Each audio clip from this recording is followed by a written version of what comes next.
If I could take every new gardener by the hand and show them just one thing beneath the soil, it would be roots. Not leaves, not flowers, not fruit, roots. At Rootshaven Grounds, we spend a lot of time talking about soil, mulch, compost, and water. But what the pros quietly understand and beginners often overlook is that roots are the real decision makers in the garden. They decide how tall a plant grows, how much it yields, how well it handles drought, and whether it survives stress at all.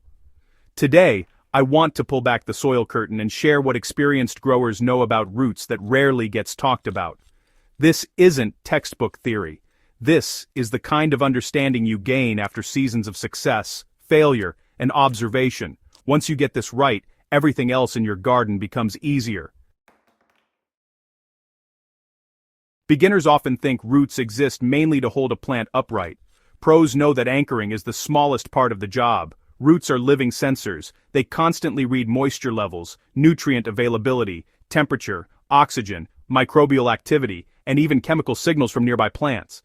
Based on what they sense, roots decide whether to grow deeper, spread wider, slow down, or shut off entirely. This is why simply adding fertilizer doesn't always work. If the root system doesn't like its environment, it won't absorb what you offer. Pros don't ask, what does this plant need?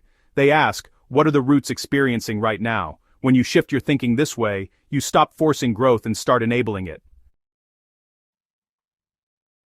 One of the biggest misconceptions beginners have is that roots grow straight down like carrots. In reality, most feeder roots, the ones responsible for water and nutrient uptake, live in the top 15 to 30 centimeters of soil. Professionals know this, which is why they mulch religiously and avoid disturbing the soil surface. That top layer is root territory. It's where oxygen is available, microbes are active, and organic matter breaks down into usable food. When beginners dig constantly, rake aggressively, or leave soil bare under hot sun, they're damaging the most important part of the root system. Pros protect the soil surface like a living skin because they know roots are working just beneath it. Roots hate compaction more than hunger. If there's one silent garden killer, it's compacted soil. Beginners often respond to poor growth by adding more fertilizer. Pros look at soil structure first. Compacted soil suffocates roots by cutting off oxygen and limiting water movement. A plant in compacted soil can starve even when nutrients are abundant. Healthy roots need tiny air pockets between soil particles. This is why experienced gardeners focus on organic matter, gentle cultivation, and avoiding walking on growing beds. They build soil that crumbles, not soil that clumps. Once roots can breathe, plants often fix themselves without any added inputs. Here's something pros accept early on. You cannot command roots, you can only invite them. Roots grow toward moisture, oxygen, and biological activity. If your watering is shallow, roots stay shallow. If nutrients sit only at the surface, roots won't explore deeper layers. If one side of a bed stays wetter, roots will favor that direction. This is why deep, slow watering matters. Professionals water less often but more thoroughly, encouraging roots to grow downward where soil stays cooler and moisture lasts longer. Shallow, frequent watering trains lazy roots that collapse at the first sign of heat or drought. Strong plants come from roots that had to work for stability early on. Roots thrive on relationships, not isolation.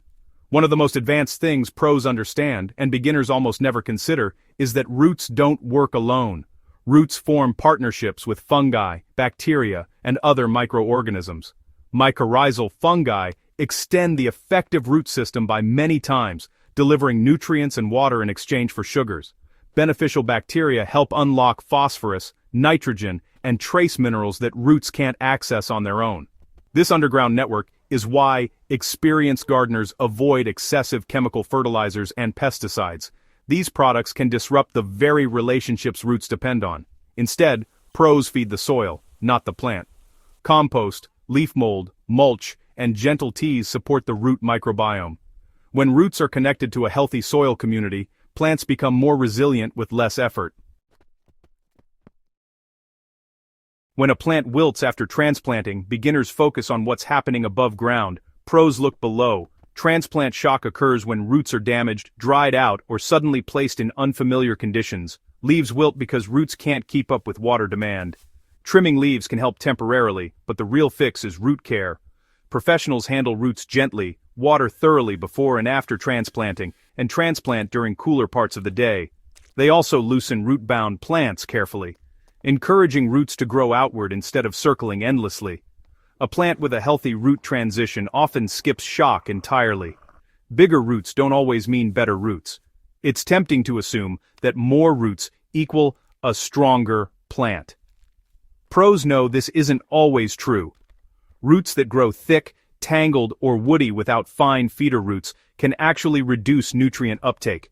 What matters most is the balance between structural roots and fine, hair-like feeders. This is why experienced gardeners pay attention to pruning, spacing, and soil conditions. Overcrowded plants compete underground long before you see it above ground. Roots need space to branch, explore, and regenerate. Healthy root systems are dynamic, constantly renewing themselves in response to the environment. One of the most fascinating things pros learn over time is that roots remember conditions. Plants exposed to mild stress early in life, like slightly reduced watering or cooler soil, often develop stronger, more resilient root systems. This is why hardening off seedlings works. You're training roots to handle variability. Beginners often pamper plants too much. Pros allow controlled challenges that encourage roots to adapt. The result is a plant that doesn't panic at the first heat wave or missed watering. Resilience is built underground long before it shows above ground. Root health determines flavor and nutrition. This is something seasoned growers know intuitively. The best tasting produce comes from healthy roots. Roots that can access diverse minerals and microbial partners produce fruits and vegetables with deeper flavor and higher nutrient density. This is why homegrown food often tastes better than store-bought, even when varieties are the same. Pros don't chase flavor with additives. They build soil ecosystems that allow roots to mine the earth properly. When roots are thriving, quality follows naturally. At some point, every experienced gardener reaches a turning point. They stop trying to control roots and start working with them. They mulch instead of tilling. They observe instead of reacting. They adjust watering based on soil feel, not schedules. They trust roots to do their job when conditions are right. This mindset shift is what separates beginners from pros. Gardening becomes less about fixing problems and more about preventing them underground. Final thoughts: grow the roots, and the rest takes care of itself. If there's one message I want you to take from this, it's this: roots are not an afterthought.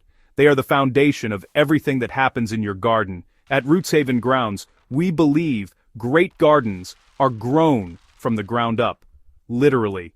When you start paying attention to roots, your plants become healthier, your workload decreases, and your confidence as a gardener grows season after season. If this article helped you see your garden differently, share it with a fellow gardener who's struggling, and don't forget to subscribe to Rootshaven Grounds for more deep, practical gardening wisdom you won't hear in the usual places.